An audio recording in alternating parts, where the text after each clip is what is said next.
Topic is virtual base class. Virtual base class means the duplication of inherited members due to multiple paths can be avoided by making the common base class. Virtual base class used in such situation when all the three kinds of inheritance, namely multi-level, multiple and hierarchical inheritance are involved. The child has two direct base, parent 1 and parent 2, which themselves have a common base class grandparent.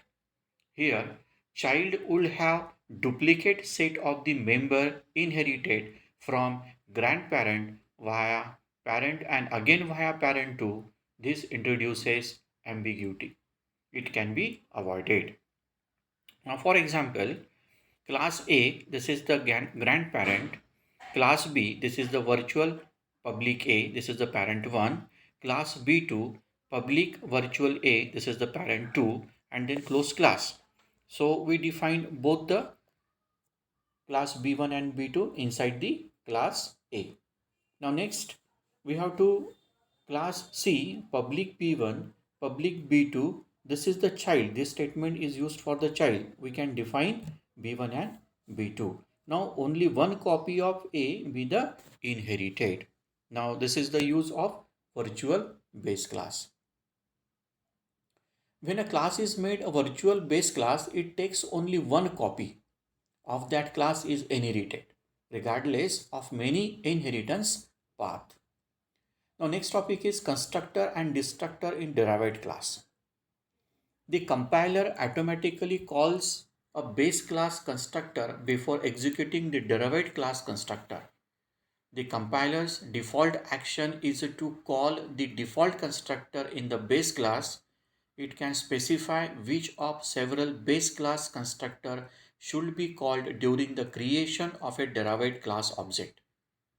This is done by specifying the arguments to the selected base class constructor in the definition of the derived class constructor. In inheritance, destructors are executed in reverse order of constructor execution. The destructors are executed when an object goes out of scope. This is the constructor and destructor in derived class. Next is virtual function. Virtual function is a member function that is declared within a base class and redefined by a derived class. To create virtual function with the keyword virtual, base class pointer can point to derived class object. Using base class pointer if call some function which in both classes, then base class function is invoked. Now what are the rules for virtual function? Now first rule, it must be members of some class. Second rule, it cannot be static members. Third rule, they are accessed by using object pointers.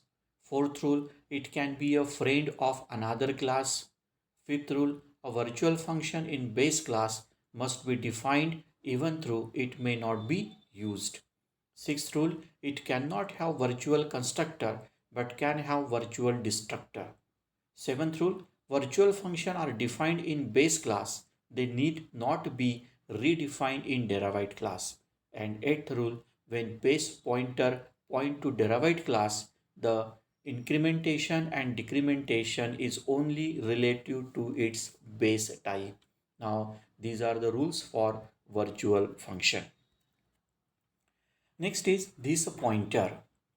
A keyword, this represents a pointer that points to the object for which this function was called. The pointer is an implicit parameter to all member functions. Therefore, inside a member function, this may be used to refer to the invoking object. Only member function have this pointer. For example, a.max will set the pointer this to the address of the object A. The pointer this acts as an implicit argument to all the member function. Now next is pure virtual function. A virtual function declared in a base class that has no definition relative to the base class is pure virtual function. In such cases, the compiler requires each derived class to either define the function or redeclare it as pure virtual function.